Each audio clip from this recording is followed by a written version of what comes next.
Friends. तो आज का हमारा टॉपिक है general properties of D block elements.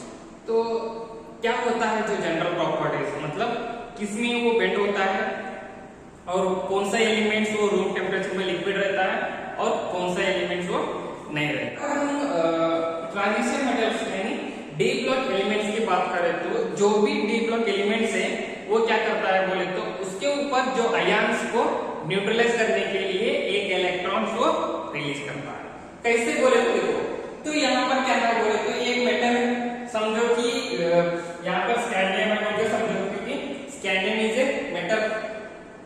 तो स्कैंडियम का ऊपर चार्ज कितना रहता है, ए इसके ऊपर +2 रहता है या +3 रहता है। क्यों रहता है? क्योंकि जो स्कैंडियम का कैपेसिटी कितना है, +2 एंड +3। क्या हो रहा है बोले तो एक मेटल से इसके ऊपर जो आयन्स को रिलीज करने के लिए ये हो रहा है। तो समझो स्कैंडियम में क्या है, +2 एंड +3 है। तो समझो कि स्कैंडियम हम +2 का आयन समझ रहे कर रहे बोल के समझो। ओके, यहाँ क्या हो गया, m का मतलब क्या हो गया, स्कैंडियम हो गया। तो m प्लस का मतलब क्या होता है बोले तो m का मतलब नंबर ऑफ इलेक्ट्रॉन्स और नंबर ऑफ ऑक्सीडेशन। तो जो स्कैंडियम के ऊपर क्या है, +2 है। तो यहाँ पर अगर हम स्कैंडियम की बात करें तो कितना है एटॉमिक नंबर, 21। तो कैसे करते हैं, आर्गन 3d1 4s2। अगर ये स्कैंडियम का एक मेटल के बारे में हम बताए करें तो क्या होता है ना, 3d1 4s2। ओके, ये क्या हो गया, मेटल हो गया। अगर हम स्कैंडियम +2 की बात करें तो हम क्या कर रहे हैं, स्कैंडियम +2 की बात कर रहे हैं। तो इसमें क्या होता है बोले तो इस इलेक्ट्रॉनिक कॉन्फ़िगरेशन में 2 इलेक्ट्रॉन्स लॉस होता है। समझ में आ रहा है? तो 2 इलेक्ट्रॉन्स लॉस हो रहा है, मतलब अभी कितना बचे हमारे पास, 3d1। सो दो इलेक्ट्रॉन्स लॉस हुआ है ना, तो उसको हम कैसे लिखते हैं बोले तो स्कैंडियम +2 +2 इलेक्ट्रॉन। ओके, मतलब एक एलिमेंट्स के ऊपर कितने इलेक्ट्रॉन्स लॉस हो रहा बोल के हम क्या करते हैं बोले तो उसके ऊपर चार्ज दिखा के वो इलेक्ट्रॉन्स लॉस हो रहा बोल के हम डिनोट कर सकते हैं। ओके, तो उसके बाद देखो अभी इसके ऊपर देखो स्कैंडियम +3 देखो। ओके, तो स्कैंडियम +3 की बात करें तो यहाँ पर क्या है, आर्गन 3d1 4s2 है। वो क्या है, स्कैंडियम का एक मेटल का है। लेकिन अगर हम स्कैंडियम का आयन की बात करें तो यानी स्कैंडियम +3 की बात करें तो यहाँ पर क्या होता है, 3d1 4s2 है ना। तो यहाँ पर 3 इलेक्ट्रॉन्स हमने लॉस किए हैं। तो कैसे लिखते हैं बोले तो स्कैंडियम Sc+3 इलेक्ट्रॉन, क्योंकि जो स्कैंडियम मेटल क्या हो रहा है बोले तो 3 इलेक्ट्रॉन्स लूज कर रहा है। ओके, तो उसके बाद क्या है बोले तो अगर हम इसका सेकंड प्रॉपर्टी की बात करें तो जो भी ट्रांजिशन मेटल्स है ये क्या है बोले तो हाई टेंसाइल स्ट्रेंथ है। हाई टेंसाइल स्ट्रेंथ का मतलब क्या होता है बोले तो अगर समझो एक मेटल है तो मेटल को ब्रेक करने के लिए ज्यादा फोर्स अप्लाई करना पड़ता है, यानी ज्यादा फोर्स अप्लाई करना पड़ता है, उसको हम बोलते हैं high tensile strength. Okay, for example अभी डायमंड बोल के एक क्या है बोलते मेटल है।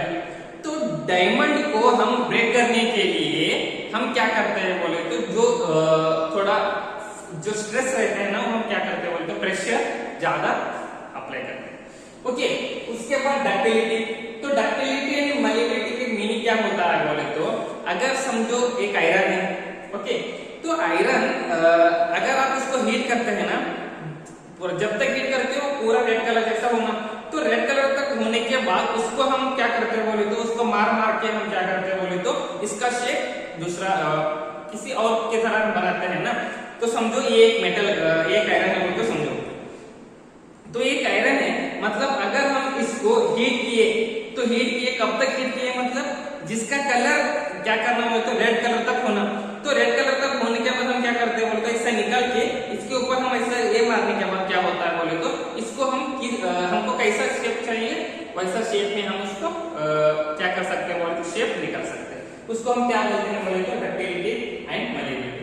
तो जो भी ट्रांजिशन एलिमेंट्स है वो क्या है बोले तो थर्मल इलेक्ट्रिकल कंडक्टर। जो भी एलिमेंट्स है वो क्या करता है बोले तो इलेक्ट्रिसिटी कंडक्ट करता है। ओके, अगर समझो कि आपके घर में करंट है बोल के काम पर तो करो, आप क्या करते हैं बोले तो एक लोहा से आप उसको ऐसा ऐसा वायर ऐसा करें तो क्या होता है बोले तो आपको शॉर्ट लगता है। क्यों? क्योंकि जो मेटल्स है क्या करते हैं बोले तो वहां से इलेक्ट्रॉन्स उसको अट्रैक्ट करता है। तो इसकी वजह से क्या होता है बोले तो जो भी मेटल्स है वो हम क्या करते हैं बोले तो इलेक्ट्रिक में जो भी यूज करने के लिए यूज नहीं क्योंकि वहां पर इलेक्ट्रॉन्स ट्रांसफर होता है। ओके, तो उसके बाद क्या होता है बोले तो इधर मर्क्यूरी, तो मर्क्यूरी क्या है बोले तो ये एक लिक्विड है रूम टेम्परेचर में। क्यों है ऐसा, क्यों मर्क्यूरी रूम टेम्परेचर में ये लिक्विड होता है बोले तो, क्योंकि जो मर्क्यूरी की बात करें तो यहाँ पर क्या होता है बोले तो इसमें 4d10 4s2 यानी d ऑर्बिटल्स में कितना इलेक्ट्रॉन चाहिए उतना फील्डअप है, और s ऑर्बिटल्स में कितना इलेक्ट्रॉन्स है उतना फील्डअप है।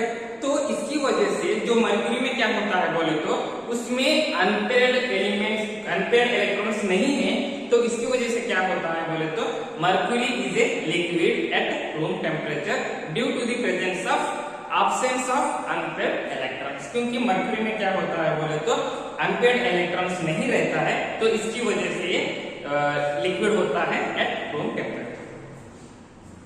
ओके, तो उसके बाद क्या होता है बोले तो जिंक एंड कैडमियम। तो जिंक एंड कैडमियम की बात करें तो ये क्या होता है बोले तो सॉफ्ट मेटल्स होता है।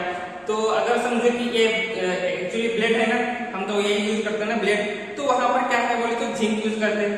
क्यों यूज करते हैं बोले तो जो जिंक एंड कैडमियम जो एलिमेंट्स है जो मेटल्स है वो क्या होता है बोले तो जो सॉफ्ट होता है, तो इसकी वजह से हम उसको वहां पर यूज करते हैं। क्यों वो सॉफ्ट होता है बोले तो क्योंकि जिसका जो मेटेलिक कैरेक्टर है, जो इसका जो मेटेलिक फॉर एग्जांपल समझो कि जिंक है, सो इन दोनों की जो जिंक और किसी और के एलिमेंट के साथ जो जिंक एलिमेंट्स का जो मेटेलिक कैरेक्टर है क्या है बोले तो वो लो है, मतलब वो अट्रैक्ट करने का थोड़ा कैपेसिटी कम रहता है, तो इसकी वजह से क्या है बोले तो जिंक एंड कैडमियम का ये सॉफ्ट। ओके, तो यहाँ पर क्या होता है बोले तो अगर हम मेल्टिंग पॉइंट की बात करें तो जो 3D सीरीज है ये क्या है बोले तो 4D एंड 5D सीरीज से लेसर है। क्यों है बोले तो due to high enthalpy of एटॉमाइजेशन।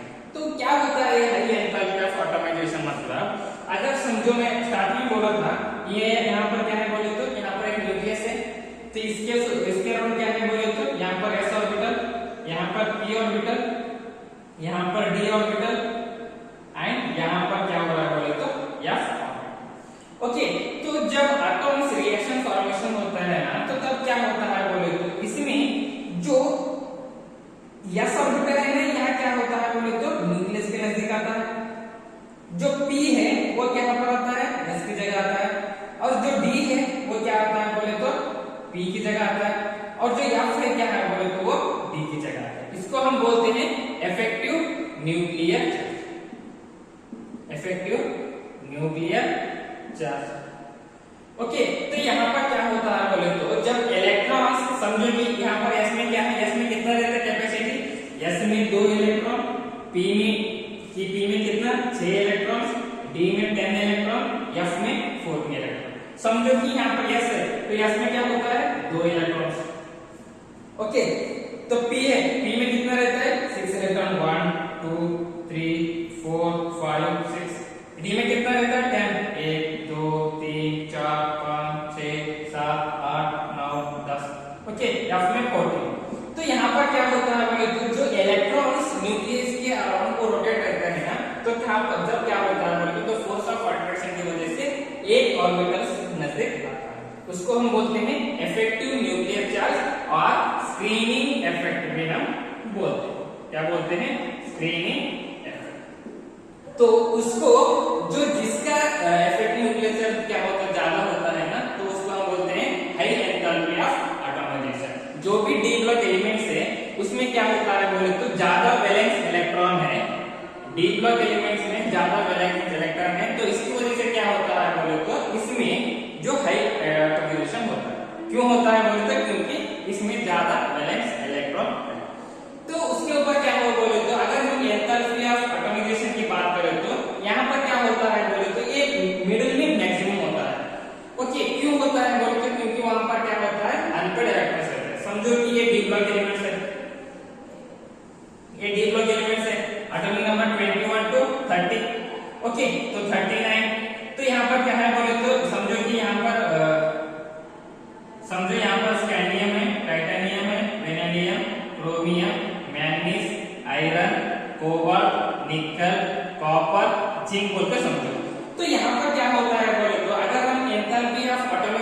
बात करें तो यहाँ पर क्या होता है, जो स्कैंडियम से मैंगनीज का क्या होता है, नॉर्मल रहता है। ओके, लेकिन जो बीइंग बिटवीन जो है यानी मैंगनीज आयरन कोबाल्ट है, इन बिटवीन क्या होता है बोले तो इसका एटॉमिजेशन ज्यादा होता है, क्योंकि इसमें क्या होता है बोले तो अनपेड इलेक्ट्रॉन ज्यादा रहता है। कैसे, अगर ले लो एक एग्जांपल ले लो, मैग्नीशियम ले लो, तो कितना है इसका एटॉमिक नंबर 25। तो कैसे लेते हैं इसका, आर्गन 3d5 4s2। ओके, अगर हम इसका हाइब्रिडेशन की बात करें तो डी में कितना है 5, 1 2 3 4 5, एस में कितना रहता है 2। तो हम क्या करना बोले थे, फिलअप करो, तो 1 2 3 4 5, एस में कितना है। ओके, तो अगर हम इसका अनपेड इलेक्ट्रॉन्स की बात करें तो मैग्नीशियम में कितने हैं बोले तो टोटल 5 इलेक्ट्रॉन्स अनपेड है। तो इसकी वजह से यहाँ पर एंथैल्पी ऑफ एटॉमिजेशन क्या होता है बोले तो इन बिटवीन यानी middle of the D block elements ये क्या होता है बोले तो हाई एंथैल्पी ऑफ एटॉमिजेशन फॉर्मेशन होता है। Okay, thank you.